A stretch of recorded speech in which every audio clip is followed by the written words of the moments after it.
Hey everybody, it's Mr. Clausen. Just wanted to go over how you calculate velocity using our position versus time graphs. So hopefully you can have some time here to set up your notebook as follows. So do it in Cornell style. Quite essential question today is how do I calculate velocity using position versus time graph? At any point, if I'm ending up going too quick, just feel free to stop the video and get down what you need to. All right, so let's take a look here. In class, we've been talking about a position versus time graph quite a bit. So we've been talking about how an object that's moving at a constant speed will create this nice straight line. And the line part is nice for us because we know that the equation for a line is y equals mx plus b. Now here's some ways you could think about what these axes are telling us. So like on the position, as an object changes its position, you could kind of think about that as like how far the object's moving. Time is simply how much time it took to do that. And then the slope of the line, or how steep it is, represents kind of how fast the object's moving. Now, if you take these variables and plug them in where they would fit in the equation y equals mx plus b, so how far would fit in for the y and how fast would be our slope, you get a statement that looks kind of something like this. How far an object has moved is equal to how fast the object is going multiplied by how much time plus where it started. Now, in our case, a lot of the time what happens is where the object starts is we set that to be equal to 0. And so that often gets pulled right off.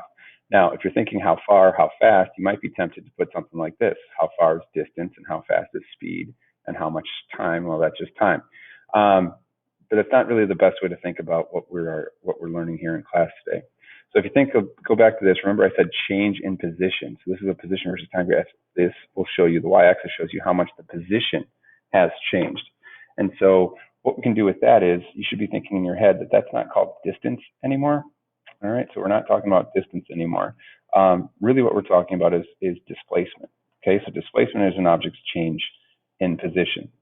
And you'll notice that instead of using the word speed, I switched over now and we're using the word velocity.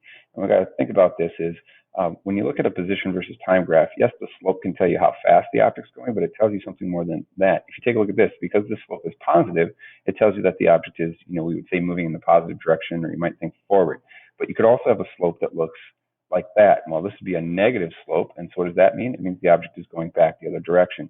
So the slope really tells us more than just how fast the object's going. It tells us how fast it's going plus the direction it's traveling in, and this is the term that we call velocity. So velocity is how fast an object is going plus the direction and the direction. Okay, you typically don't see it written like this. Typically, when you take a look at velocity, the term velocity is an object's displacement divided by the time interval. And it might be beneficial too to give it down in its variables. So the variable lowercase v is for velocity. We typically measure that in something like meters per second. So it's a unit for speed. You have to include a direction on velocity because it is a vector. Then what we have here is for displacement, that's delta x. Okay, so delta means, the triangle here means change in, and so that's our displacement. We've talked about that before. And then finally divided by the amount of time that's taken place for the change in time, and that's measured in seconds. Okay, so make sure you get this. Now, what I want to go through is a sample problem with you. So set this up. Like I said, if at any point you need to, just hit pause and get down what you need to get down. Now let's imagine that you and I are going to go on a little scenario here. It's a little story. I don't know how likely it is, but we can just go with it. Let's imagine for something that this is lacrosse, and then over here is Rochester, and I'm told there's a Forever 21 there. And so you and I decide that we're going to go shopping because we want to update our wardrobes. Well, you may want to update yours. Mine's already pretty fly, so yeah. Anyway, we're going to go to Forever 21 in Rochester. Now, for simplicity's sake, let's just say it's about 60 miles away. I know this isn't totally realistic. And let's say it takes us about an hour to get there. Once again, we're just going with something here to make the math easy. Now, on the day of, we're both going to leave Rochester or lacrosse. We thought we were going to leave together, but at the last minute, I have to take care of my kids too. So we decide that we're going to drive separate just because you don't have car seats in your vehicle. All right, so you get in your car, you have a friend with you too, right? You get Starbucks or whatever, turn on the music, and you just get on the interstate and you start cruising, right? So you're just going along, cruising at a nice steady speed the entire time there. You just got cruise control and enjoying things as you go down. And eventually, in about an hour, let's see if I can get this about right here. In about an hour, boom, you're at Forever 21. Okay, now, my story is a little bit differently. I leave at the same time as you, right? So you're like, okay, and I'm driving, things are going fine, and then I'm about 10 miles out of town, and I hear from the back seat, Daddy, I forgot my teddy bear. Oh, man. We can't go anywhere without the bear, so we have to turn around and actually go back. And I notice that I'm driving back a little bit faster here.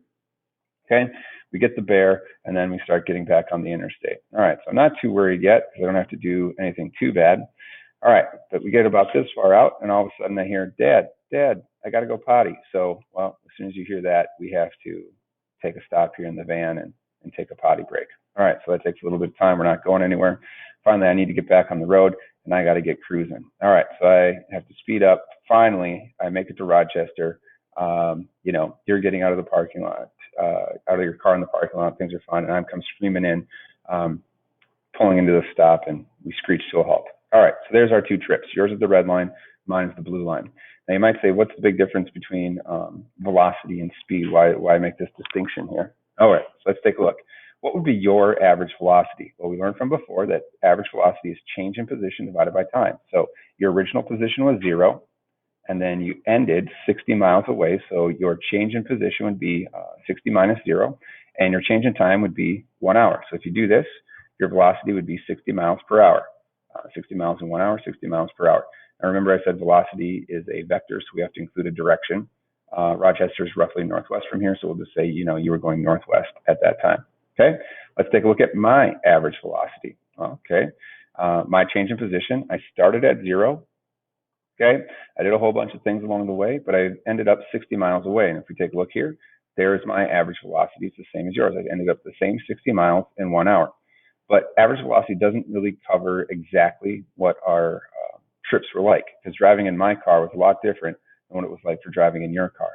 So now what I want to do is let's take a look at our average speed. So there is a difference here between the two. Let's take a look at your average speed. Speed is simply distance divided by time. Well, what was the distance you traveled? You traveled a straight line. You didn't turn back at all. And so you would have a distance of 60 miles, and it would take you 1 hour. Your speed is 60 miles an hour. So in your scenario, there is no difference between the two. But now what we've got to do is we've got to take a look at my average speed. Now, some of you might be tempted to say, well, it was 60. But if you think about this, that's not really logical, because what did I have to do at one point? I was going 60, but then I had to go back to my house. Remember this? So here's a way you can think about it. Right here, I traveled 10 miles forward, right? I then traveled 10 miles backwards to go back to my house, okay? I'm just going to move that around a little bit, 10 miles backwards. And then once I had done that, that gets me back to this point right here, right? Then what I did is I had to still travel that same 60 miles to get there, okay? Now, if we take a look there, I included the 10 miles back as negative, but really I still had to drive that. So it was 10 plus another 10 back plus another 60. So really, how many miles did I have to travel total in that day? My total time I had, or my total distance that I actually drove that day was a total of 80 miles. And if I was going to do that in 1 hour, I would have been having to travel at a constant or an average speed of 80 miles an hour. Now, and actually, if I was riding in the car here on the road that day, I probably would have been driving a little bit faster because we had this potty break where I wasn't moving at all. So these times right here, while I don't recommend it, I would have been going up faster than 80 miles an hour in order for this scenario to go. All right, now I didn't really speed, and that's not really there, so don't speed. I'm telling you to do that. But you can see here that there is a difference between average velocity, which is displacement divided by time, and speed, which is distance divided by time. So hopefully that's it. Sorry this took so long to get there. Better late than never. If you have any questions, I'll talk to you in class.